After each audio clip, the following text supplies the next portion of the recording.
ठाणे विधान परिषदेच्या निवडणुकीत भाजपचं दबावतंत्र, बहुजन विकास आघाडीच्या नेत्यांची भाजप नेत्यांसोबत खलबतं। बहुजन विकास आघाडीच्या राजीव पाटलांना भाजपचा पाठिंबा, तर शिवसेनेकडून रवींद्र फाटकांच्या नावावर शिक्कामोर्तब।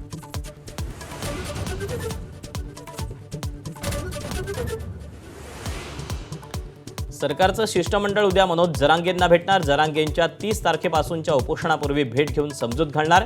विखे पाटीलही अंतर्वालीत जाणार।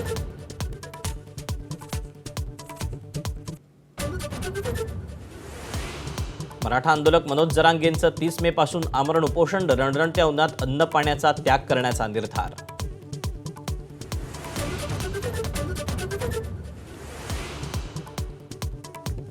मुंबई पाठोपाठ पुणे, नाशिक, संभाजीनगरमध्ये सीएनजी महाग। पुण्यात 2.5 रुपये, नाशिकमध्ये 1 रुपया 35 पैसे, तर संभाजीनगरमध्ये 2 रुपयांची वाढ।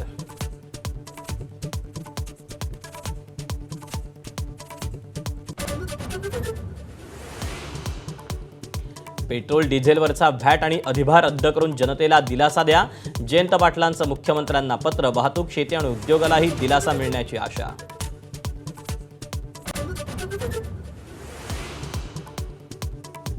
विदर्भात उष्णतेचा कहर, उष्माघातानं नागपुरात 10 जणांचा मृत्यूचा संशय। 25 मे पासून तापमान 45 अंशांच्या पुढेच।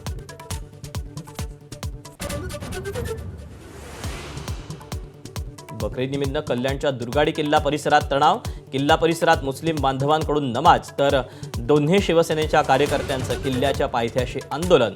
मोठा बंदोबस्त तैनात।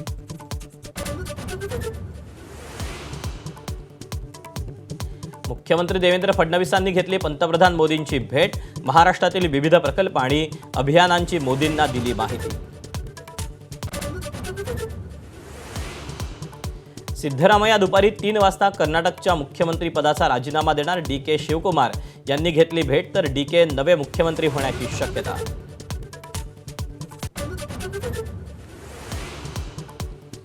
भाजपनं बदलले 4 राज्यांमधले प्रदेशाध्यक्ष।